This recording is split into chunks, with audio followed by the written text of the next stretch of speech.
So recently I stumbled across a really interesting PDF file that randomly enough came to me through my Google feed. I don't know how, this was just recommended to me and I went through it, I downloaded it, and I want to go through it with you because I think it's really interesting. If you watch my videos on Bill Gates, we've talked about weather changing technology, and this shares a lot. It was published in 1963, but I'm pretty sure it says everything from 19. Oh, excuse me, one sec. Oh, indigestion of the least. But it's from 1946 to what is it here? I keep closing 1963. Okay, so I'm gonna pull this up here, and we're going to go through it. If I can make it zoom in more, there we go. I'm gonna see if I can. I'm gonna see. Yeah, you guys should be able to read that. Wow. Either way, I'm gonna read it. So, again, this is called A Brief History of Weather Modification since 1946 by a guy named Ralph E. Husky, if that's right. I tried looking him up, but I couldn't find much. All I can find that he was a astrologist, I think, and he studied weather, um, space, and shit like that. But if you guys know more about him, feel free to leave what you find in the comments down below. But anyways, let's read this analysis of this literature. So this is just breaking down what we're about to see. More indigestion. The written record of weather modification is allowed to speak for itself. This formidable quantity of literature was recently collected, organized, abstracted, and published for the National Science Foundation as a special bibliography on weather modification by the American Meteorological Society, meteorological, meteorological, however you say that, and geostrophysical abstracts. Good God, there are so many words I'm going to struggle with. Volume 11, number 12, part 3, 1960.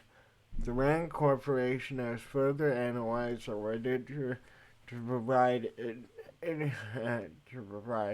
it is hoped a meaningful quantitative chronology of activity and weather modification since 1946.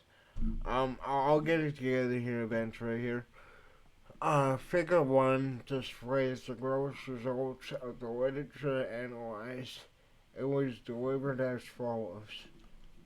So this is the graph. We're gonna come to that. So I was talking about part 1, physics of cloud modification. Again, we're gonna go back to that graph in a sec. Approximately 1,300 references were broken down and grouped according to kind of information disclosed.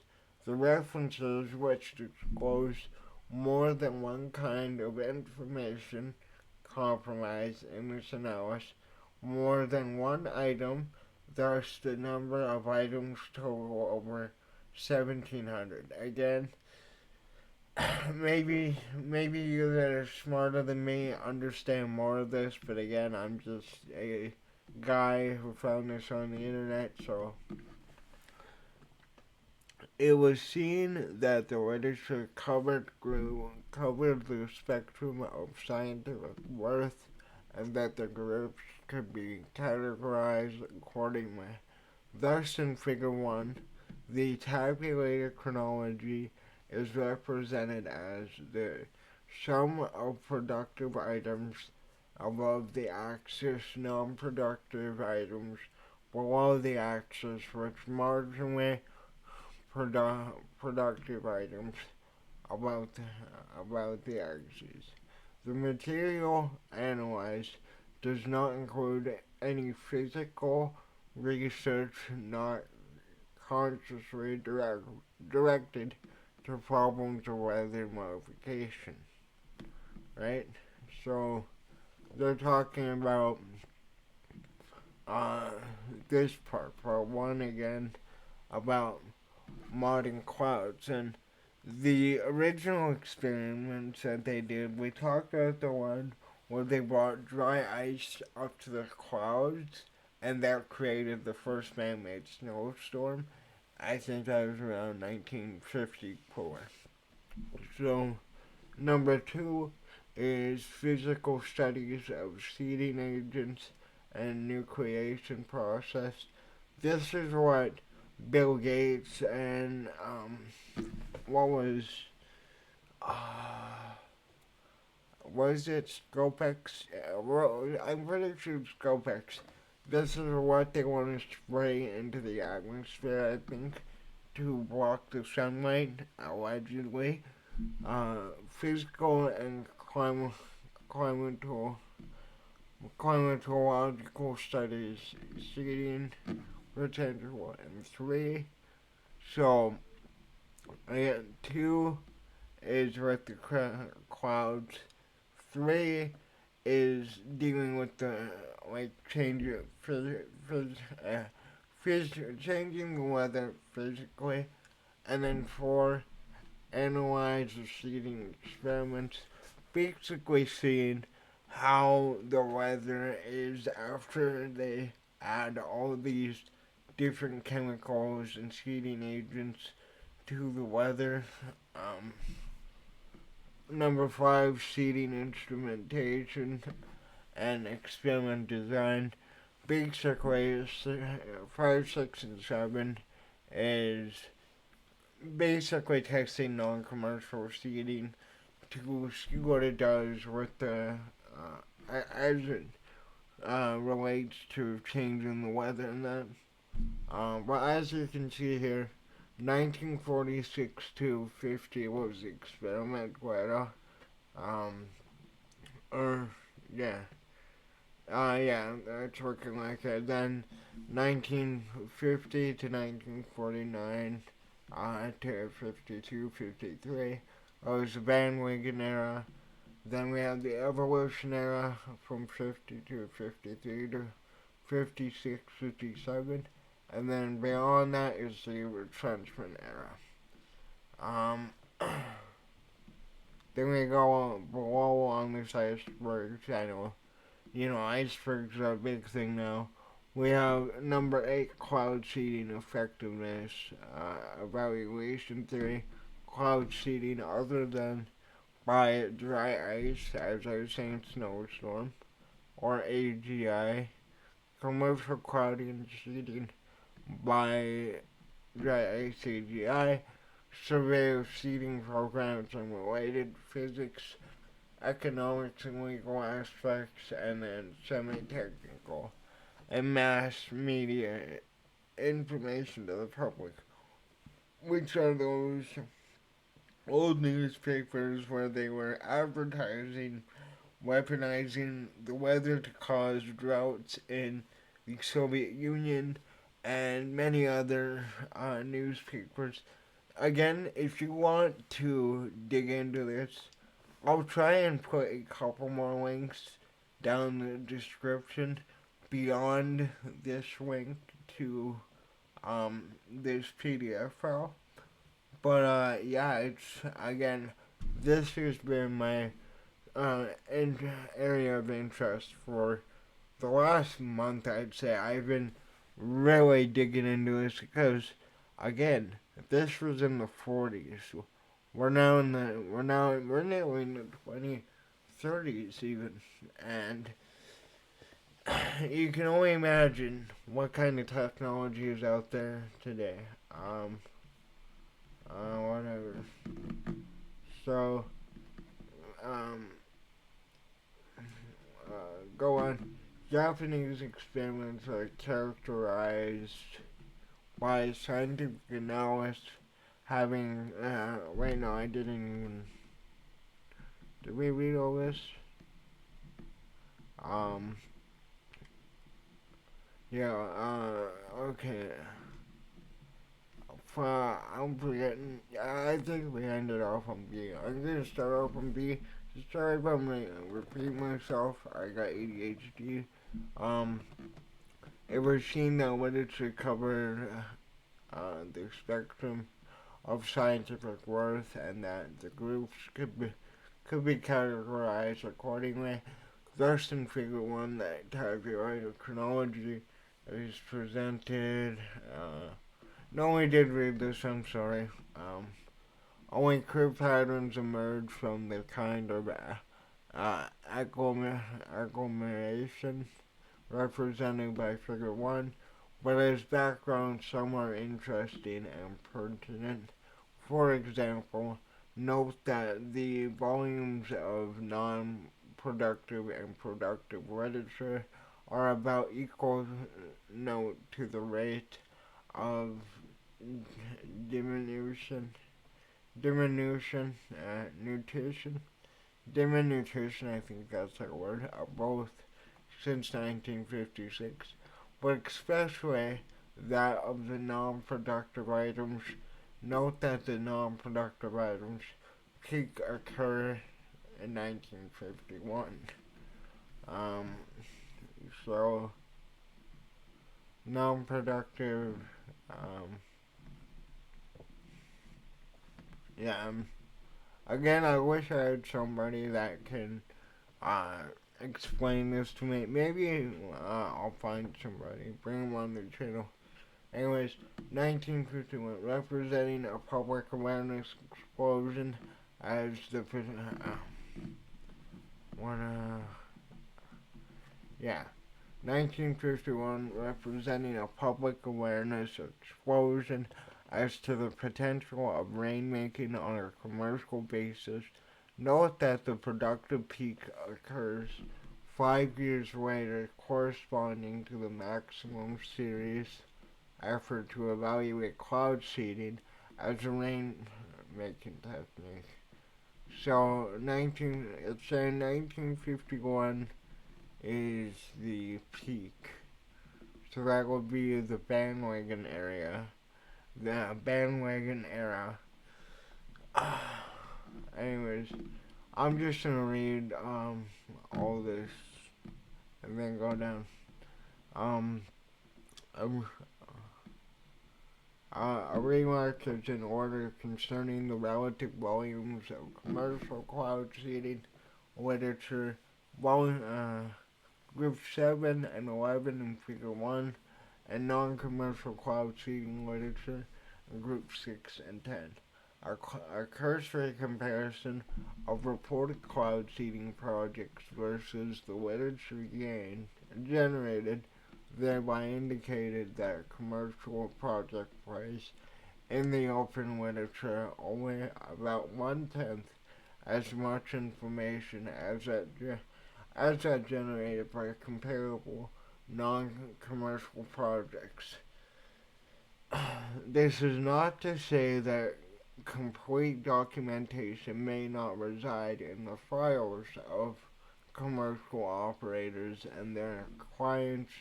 Also, there is great variation in reporting philosophy among the private cloud seeders. Some have been regular contributors to the productive literature.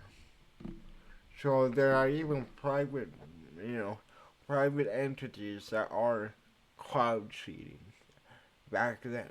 So this wasn't just the governments working together. Like originally, I knew about the um, dry ice experiment that American and Russian scientists did together around 1954, I think 53, um, which was in their terms 1953 was the evaluation era.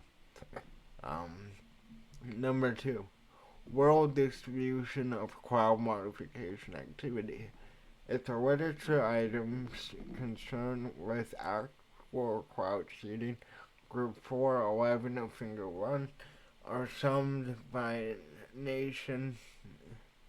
They reveal a relative national distribution of cloud seeding around the world, as presented in Figure 2. The quantitative dominance of the U.S. would appear even greater if commercial seeding produced its share of documentation. Other regions with greater seeding activity than indicated by this literature survey for reasons of significant commercial operations are Canada, or Spain, and South and Central America. A word about the character of activity of some of the principal nations involved.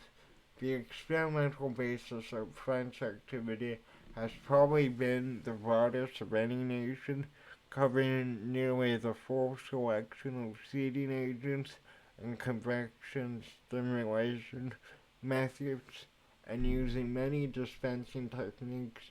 Work in Italy and Switzerland is concentrated almost entirely on the problem of hail suppression. Japanese experiments are characterized by significant scientists analysts have contributed significantly to knowledge of the distribution and physiochemical nature of seeding agents. Most of the experimentation in Africa has been conducted by the British and French, taking advantage of the desert and tropic climates and the sparsity of population. In the Soviet Union, seeding seems to have been more in the nature of scientific experimentation in basic cloud physics than an attempt to produce measurable modification. Wow, yeah, go figure. British colonies, trying to weaponize it. The communists just want to, use it measurably. In the net, although it is derived from the total available literature, Figure 1 can be taken as far representation of the United States weather modification history since 1946. Again, this is from 1946 all the way to when was this written again? 1963. This was over 60 years ago, right? Um, Moving on. 4 eras of cloud modification. 1946 to 50 experimental era. Immediately following their own key laboratory and field discoveries in 1946-47, investigators at the General Electric Research Laboratories received support from 3 armed services for a very broad theoretical laboratory and field program. Project Cyrus to explore cloud modification possibilities. In the course of its 5 years, Project Cyrus had extended and refined the practical status of seeding clouds with dry ice, AGI, and water. to limit of the hypothesis that their project concurrently had advanced. Some of these hypotheses will be recognized as untested or disputed or both even today. Wide-scale weather periodicities induced by periodic point seeding, the consequence of artificially produced ice crystal reservoirs and broad shallow layers in the atmosphere. The concept of cloud self-propagation due to the release of latent heat of fusion, the concept of overseeding, that is the belief the reaction of a cloud may be reversed by regulating the amount and location of seeding, and the importance of the break and drop chain reaction process of warm precipitation. Project Cyrus produced a flow of substantive effects upon clouds of all types, and despite the project's own concern with the need for more basic understanding, its enthusiastic reports and preliminary practical extrapolation served as the springboard for the next era. That is the experimental era. Generated a general and particular commercial optimism about cloud seeding was no fault of the Joint Weather Bureau Air Force NACA Cloud Physics Project, which was conducted from 1948 to 51, in view of the divergent claims made by both qualified and unqualified experimenters in the rainmaking field.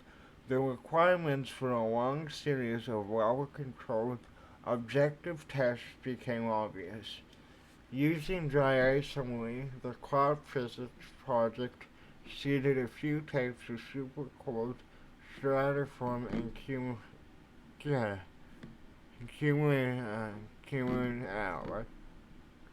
I'm sure confused. Uh, uh, Cumuliform, that's a word. Again, I don't like how they're cutting words off here. Clouds in Ohio, Alabama, and California, and concluded that the artificial modification of cumuliform clouds is of doubtful economic importance for the production of rain. They result in dissipating supercold stratus clouds were generally positive. In accord with Project Cyrus findings, but the significance therefore was minimized. Both the Cloud Physics Project and Project Cyrus agreed on the pressing need for further research for improvements in research techniques, and on the fact that regardless of economic importance, cloud seeding should be adopted as an exciting new tool for atmospheric research. Reaction outside the United States was equally quick to the 1946 announcements. By the end of 1947, cloud seeding programs had begun in Australia, France, and South America, and renewed scientific attention was being paid to the full hail shooting that had been practiced in Alpine Europe since mid-30s. In 1948, the number of nations experimenting with cloud seeding was at least 12, increasing by the end of 1950 to about 30 nations and representing every continent. 1949 to 54, the bandwagon era. This is probably at least one good technological reason why the growth of cloud seeding activity was not measurably deterred by the negative conclusion of the Cloud physics projects. Silver iodide had been committed to general use as the seeding agent before CPP's dry ice tests were completed. The principles and economy of silver iodide seeding had been established by Project Cyrus. Equipment had been developed and original patents were not being enforced.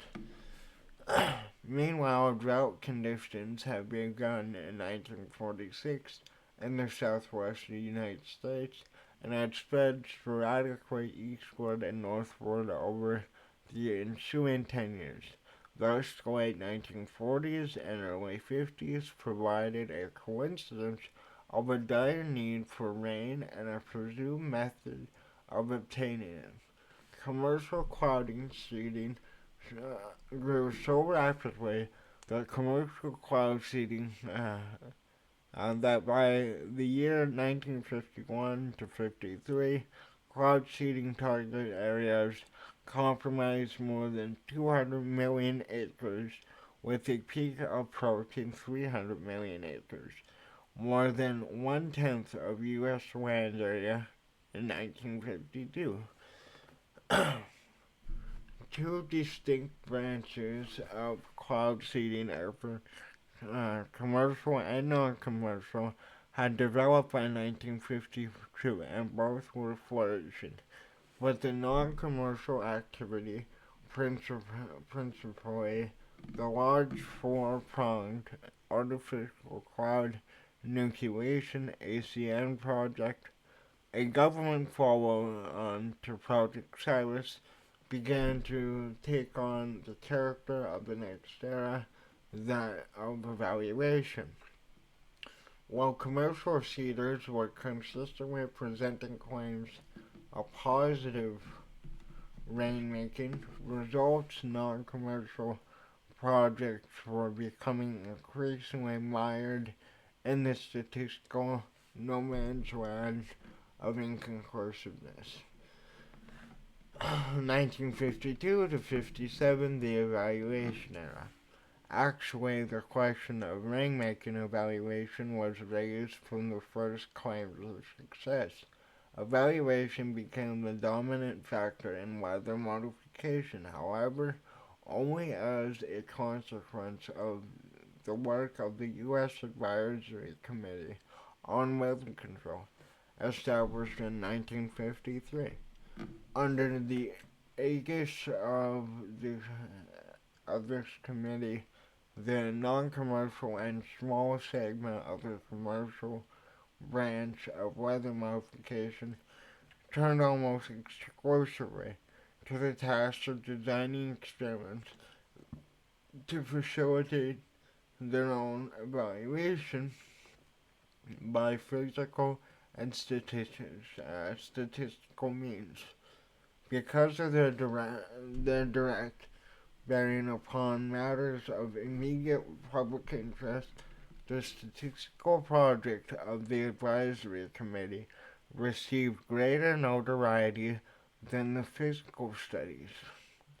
The committee's statistical conclusions were in the net favorability to limited rainmaking, but they have been attacked from both sides.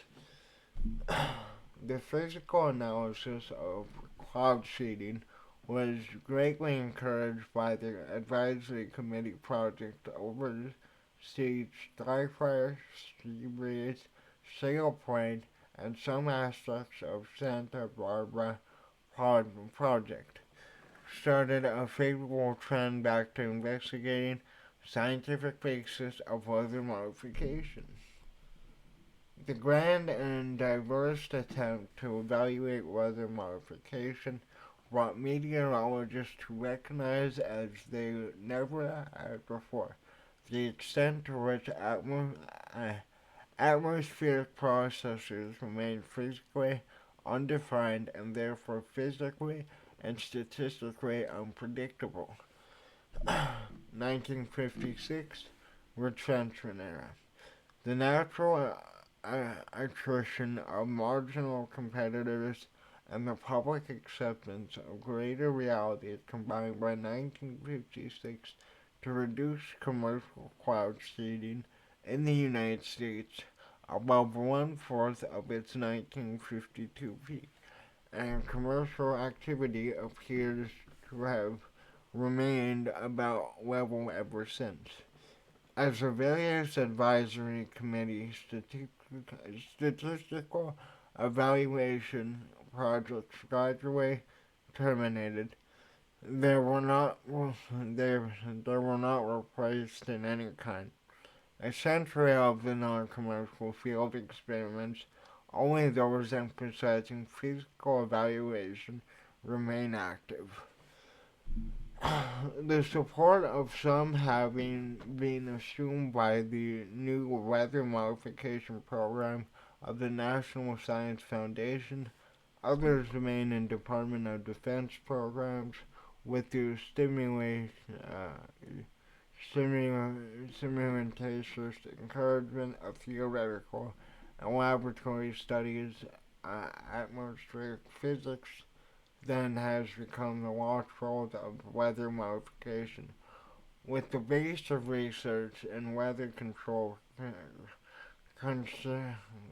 uh, consciously redundant as it is in the present era. The job of bibliographer and historian and camp follower become more difficult, whereas boundaries of the field were relatively perhaps artificially discrete in the past. They are now bordered almost to extinction. The task now is to be able to recognize a pertinent portion of process wherever in meteorology it occurs, a task paradoxically made a little easier by the fact weather modification as a goal is now accepted as legitimate acknowledgement. This study represents a portion of the work accomplished by the RAND Corporation for the National Science Foundation program on atmospheric science under contract NSF C252. It was originally published as an appendix to the RAND Corporation RM3205 NSF, A New Rational Approach to Weather Control Research, May 1962. This publication does not necessarily reflect the views of the National Science Foundation. Author note, this article must be placed among the non-productive items of the late retention era. Then we got a few announcements here. What are we looking at on time? 33. I'm gonna try and link this article to you, but we just read a article from the 1950s that talked about not only America, not only Canada, every country was working on weather changing technology in the 40s and 50s. I don't know, eventually they were deemed, not worth the time, and do you really think they stopped studying these things? Do you really think, with all the hurricanes that have been going on now, the extreme weather we've had recently, that it's not, that all this research went down the tunnel? I don't know. This is one of my longer videos that I found it to be really interesting. I will try and link it in the description if I can. Or let me know in the comments, what did you think about this article? And man, it only makes you wonder what sure is out there. Other than that, thanks for watching. Like, comment, subscribe, all that. Later.